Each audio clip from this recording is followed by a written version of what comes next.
aussi, il faut qu'on se dise la vérité. Il faut qu'on se dise la vérité.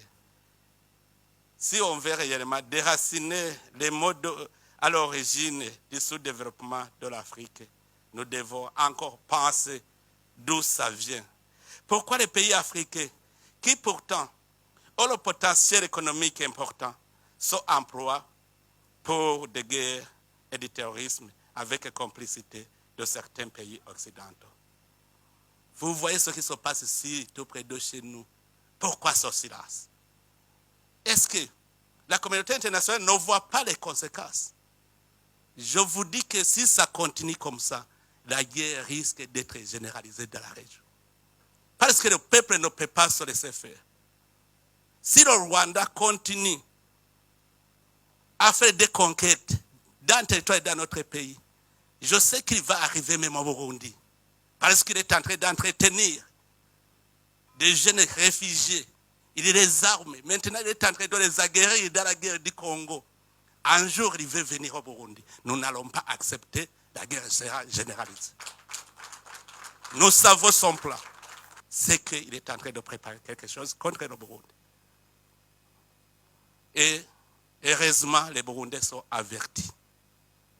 Si la communauté internationale le laisse faire, en tout cas, ici au Burundi, on ne va pas se laisser faire. J'appelle encore une fois la communauté internationale à prendre cela au sérieux. Nous avons une menace dans la région. Ce n'est pas le Burundi seulement. La Tanzanie, l'Ouganda, le Kenya, c'est à toute la région, c'est une menace. Si l'Est du Congo n'a pas la paix, la région n'a pas de paix. Ne pensez pas que c'est le Burundi seulement qui éprouve une menace. Les Sud-Africains sont en train de souffrir à l'Est du Congo. Est-ce que vraiment, vous voyez où se trouve l'Afrique du Sud?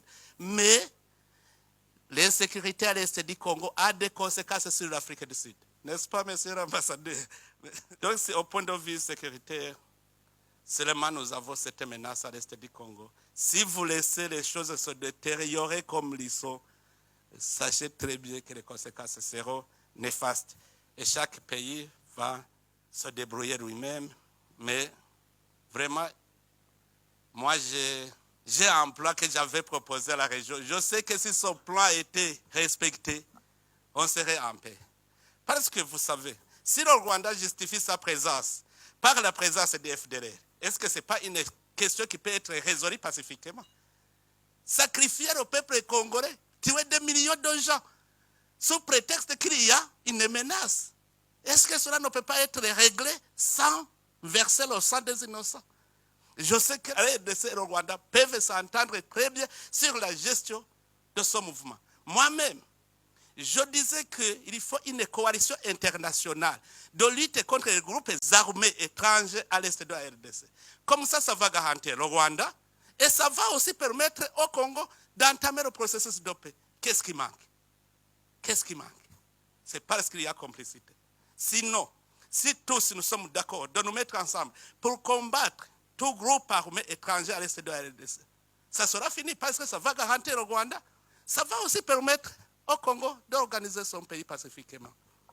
Ça, c'est un. Si on parle de M23, moi, j'avais essayé de me mettre en contact avec les responsables du M23. Je leur ai dit, si réellement vous n'êtes pas des Rwandais, pourquoi vous n'acceptez pas de déposer les armes et emprunter le chemin de la paix? Comme vous êtes Congolais, vous aimez votre pays. Alors, à ce moment-là, ils m'ont dit, nous sommes d'accord, parce que je leur disais, aussi longtemps que vous n'êtes pas cantonnés, on ne saura pas qui est Rwandais, qui est Congolais.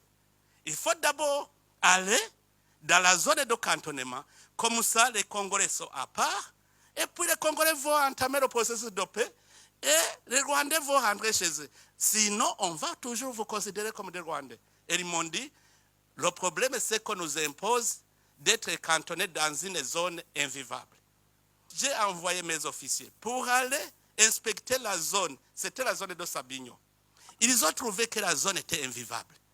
Et j'ai proposé au gouvernement congolais de décider sur une autre zone. Le gouvernement congolais a accepté. Nous avons fait la reconnaissance de la zone de Lomangabo. On a envoyé les chefs d'état-major pour aller inspecter, voir si la vie est possible. On a trouvé que toutes les facilités étaient là. Et le M23 avait accepté d'aller dans le cantonnement. On avait mis en place tout le nécessaire. Mais au moment où on allait commencer le mouvement, ils reprennent le combat. Pourquoi? Alors que chez moi, d'ailleurs, ils avaient dit, si nous y allons, quelle est la suite? La suite, c'est maintenant aller dans le processus de paix, les négociations de Nairobi. Et tout ce que vous réclamez, vous allez le réclamer pacifiquement. Ils avaient accepté. Et j'avais convaincu même le gouvernement congolais, souvenez-vous, le gouvernement congolais avait dit, s'ils acceptent d'être cantonnés, c'est qu'ils acceptent le processus de paix, nous allons les intégrer dans le processus de Nairobi. Le gouvernement congolais était d'accord. Mais quand ils reprennent le combat, comment négocier avec quelqu'un qui ne veut pas la paix? D'abord, pour négocier, il faut créer des conditions favorables aux négociations. La première chose, c'est le désengagement des forces pour ramener la confiance entre les parties en conflit. Que ce soit le Rwanda, que ce soit la RDC, il faut que d'abord, il y ait cessation des hostilités, que les forces se désengagent. Comme ça, on crée un climat de confiance. Les gens vont se parler sans inquiétude. Or, entre les États, comment s'effectue le cessez-le-feu, le désengagement? C'est que les forces dans notre pays vont se désengager et aller dans leur pays. Et ils vont entamer les négociations. C'est normal. Mais qu'est-ce qui manque? La communauté internationale est ici. Qu'est-ce qui manque sur les deux processus? J'avais proposé ce plan et la région avait décidé d'envoyer une force régionale pour d'abord sécuriser les citoyens congolais, mais aussi pour combattre les groupes armés étrangers. C'est cela la présence du Burundi en RDC. On est allé dans le sens de l'idéologie régionale. Quand nous sommes arrivés au Sud Kivu, vous êtes témoins. La paix et la sécurité a été ramenée. On a entamé le processus de réconciliation des communautés congolaises. Jusque maintenant, c'est calme.